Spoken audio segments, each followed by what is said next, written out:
My name is Jen, and I am on a journey in order to break free from the destructive patterns of disordered eating and in order to embrace a nourishing lifestyle. My roadmap can be described using an acronym of the word Nourisher. So I'm doing daily video blog posts in order to encourage you, equip you, and keep you up to date on my progress. If this content is helpful or encouraging to you, please consider subscribing, hitting that like button, and sharing with others. It is my deep desire that these videos would help to ignite nourishing transformations in us all.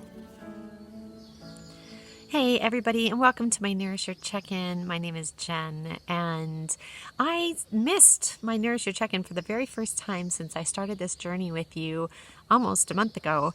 I missed my check-in yesterday, so thank you for being gracious with me and letting me have that break.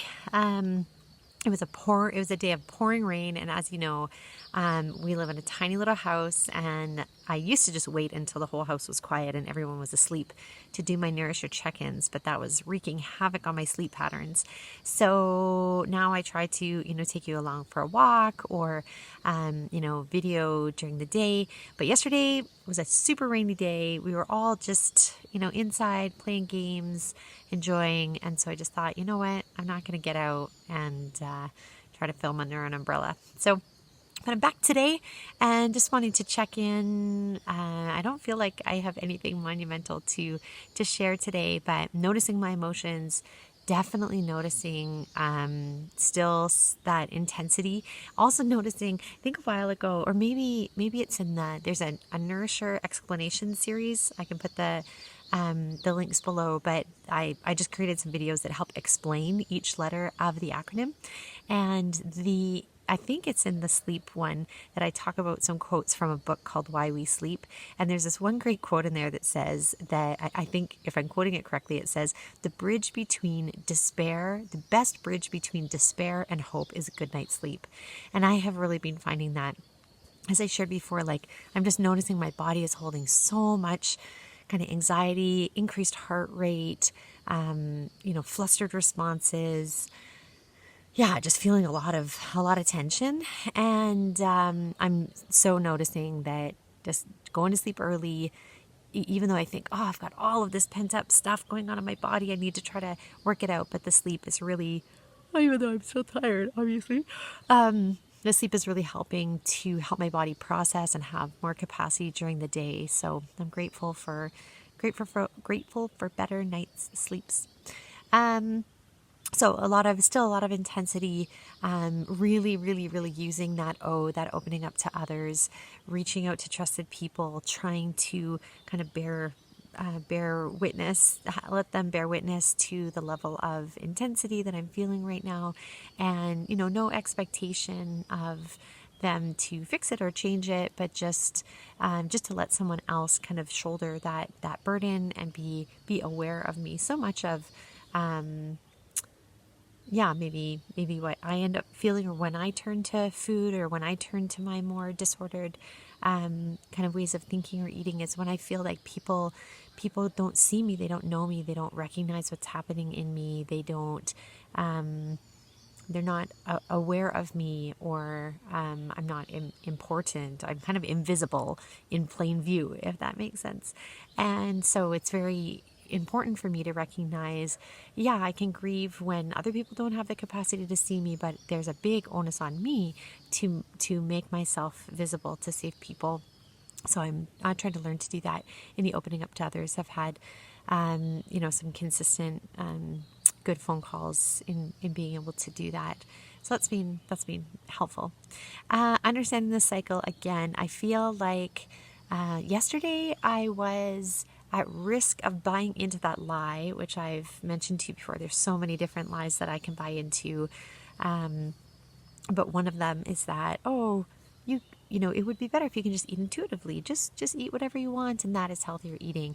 And I could feel myself, it was kind of a snacky game playing day, and I could feel myself thinking, everybody else is doing this. They're all eating healthily. I should just be able to grab some snacky kind of foods too, which the snacky kind of foods isn't necessarily the problem. It's my brain process and what that does. And I know that for my values of what the insulin-friendly eating, that there are foods that wreak havoc on my insulin level, that then impact my immune system and impact my mood, that are not helpful and do not let me live to my fullest, most vibrant potential. So, yeah, I had to fight that one yesterday to stay off of the cycle. But no major binges. Whereas normally, if I was feeling this level of emotional intensity, I would be binging or restricting hard. So that is such good news, and I'm trying to hold on to that hope and that good news, even though what's happening inside doesn't feel so great. I know that outwardly and inwardly in my brain and heart and in my spirit, these are good practices to be good pathways in my brain to be forming.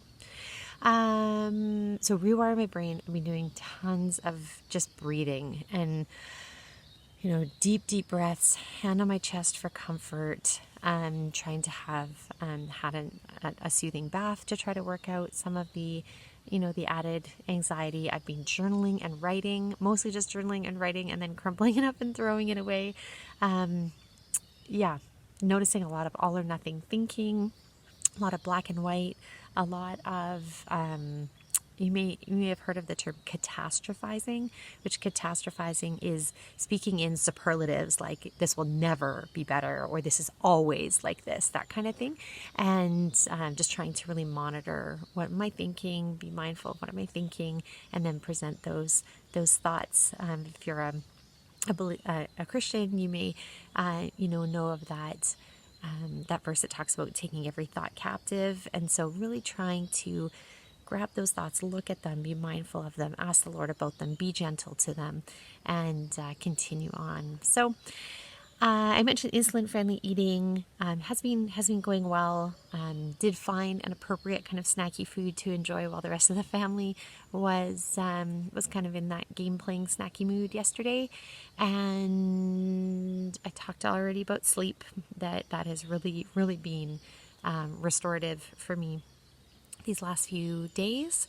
And hydration has not been great. I have not been deliberate about making sure that I'm giving my body enough water, and that for me impacts a whole bunch of things. I haven't been doing it in order to be on the cycle, or I haven't been doing it in order to try to look thinner, that kind of thing, but have been not sitting. I think rest and hydration often come together for me, because it's when I stop and recognize my body's needs that I remember, oh yeah, I'm thirsty, or oh yeah, it would be kind to myself to hydrate right now. So that's probably, it's ticking me off as I even say that I need to be kinder to myself in taking rests, taking those deep breaths, and hydrating more regularly.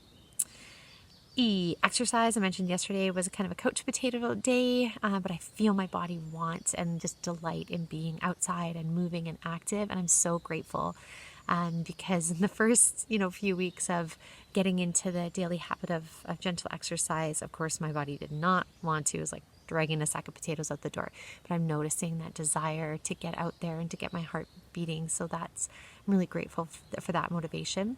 And my reward, why am I doing this? I'm doing this because I believe that even though it's hard work, at the end of the day, it is going to benefit me and my loved ones in every area of my life. Both my mind, my body, my heart, my soul are going to, it's like going to a gym. They're all going to have better resiliency, have better capacity as a result of this process. So I encourage you, I wish courage into you as you continue on your journey as well, whether you're supporting someone who's on a nourishing journey or you yourself is on one.